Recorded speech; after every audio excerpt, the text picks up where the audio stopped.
Here with trainer Richard Baltas, as he has a couple of horses that are entered for the Breeders' Cup. One on the inside and one on the outside looking in. Let's start with AG Bullet, or Silver Bullet. How has this horse's preparations been coming into the big weekend? She's doing well. I mean, she worked twice, came out of the works good. I was hesitant to run in the beginning, but you know what? She's done well since the last race, and she's doing well. Everything's going good.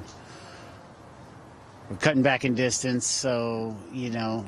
That is a big question, because she was very good on the lead going a mile here in the Osanitas, and now you're going back to 5. So how is that speed going to match up against some of those sprinters? Well, she has speed. I mean, she won that race at Kentucky Downs, the ladies' turf sprint. She makes a lead going 6.5, 6, pretty easy on her own. Cutting back to 5, you would think, like, she won't be on the lead. She'll hopefully just get a good trip and stock, maybe. Mm-hmm. We'll just see how she goes. So I want to ask you about Tigerish, because at this point in time, you're going to need a lot of luck to get this one in. But for the people at home who don't understand, when you're on the outside of the field, you're on the AE list, you just have to prepare as if you're going to be in the race. And at what point are you notified, or at what point, like what time of day on what day do you know if you can still get in or if you're out? I think it's day of the race. You'll know if you get in or not. I mean, obviously, the next couple of days, the vets will be going over the horses. Horses could get sick. They get scratched. So you just got to be prepared. It's kind of like, being a baseball player on the bench. You know, when they call your number, you better be ready.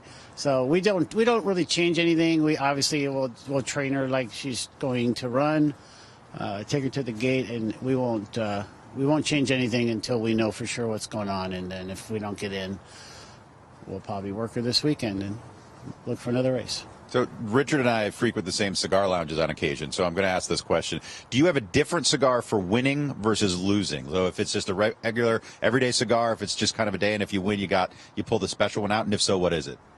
I would like to think I had a special cigar saved. I'm waiting for you to get me a Bahique, or no. I'll have to win my Breeders' Cup race to a Horta Bahique. Yeah, if I win the Breeders' Cup, I'll buy a box of Bahiques. Todd, I don't think you've ever had the Bahique. They're about $185 a stick, but well worth it.